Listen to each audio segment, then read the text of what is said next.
Trataremos agora de calores sensíveis fornecidos a corpos, ou seja, forneceremos calor que provocará variação na temperatura do corpo. Falaremos sempre em aquecimento, mas o que for dito para aquecimento também é válido para resfriamento. Para fazermos variar a temperatura de um corpo em 5 graus, o calor a ser fornecido é tanto maior quanto maior for a massa do corpo. Quanto maior for a variação de temperatura que desejemos provocar a esse corpo, mais calor será necessário fornecer. A grandeza que relaciona o calor fornecido a um corpo com a variação de temperatura provocada por esse calor chama-se capacidade calorífica. A capacidade calorífica é própria de um corpo e depende da quantidade de matéria que está recebendo calor.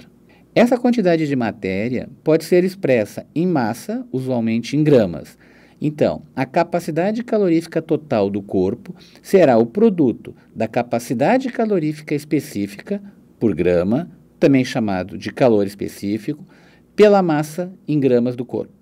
Mas também a quantidade de matéria pode ser expressa em número de mols. Então, a capacidade calorífica total do corpo será o produto da capacidade calorífica molar, ou seja, por mol, pelo número de mols que temos desse corpo.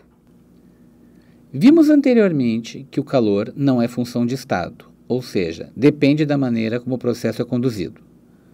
Como o calor fornecido é o produto da capacidade calorífica pela variação de temperatura, se o processo for feito a volume constante, temos que ele é igual a ΔU, que por sua vez será igual ao produto da massa em gramas pelo calor específico medido a volume constante pela variação de temperatura.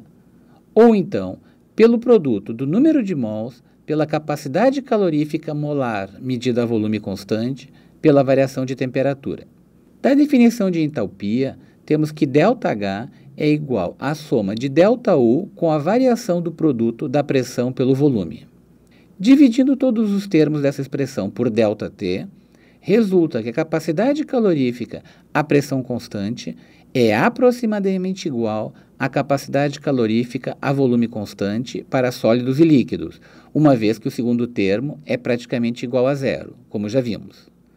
No caso de um gás ideal, podemos substituir ΔPV por ΔNRT, que no caso de um aquecimento é igual a NRΔT, resultando que a capacidade calorífica à pressão constante é igual à soma da capacidade calorífica a volume constante com o termo NR.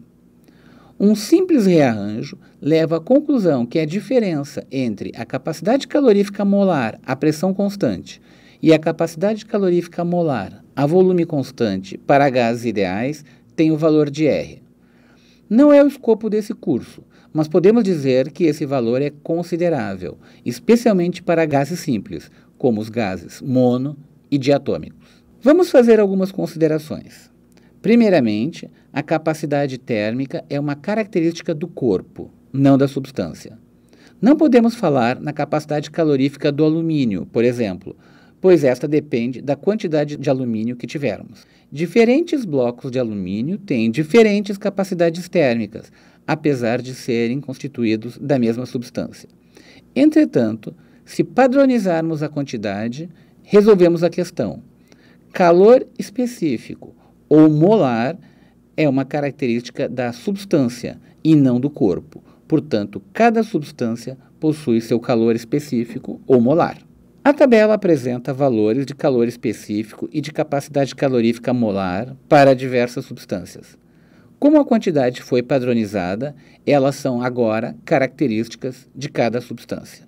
Neste gráfico, estão apresentados os valores da temperatura medidos para 3 corpos em função do calor que foi fornecido a cada um deles.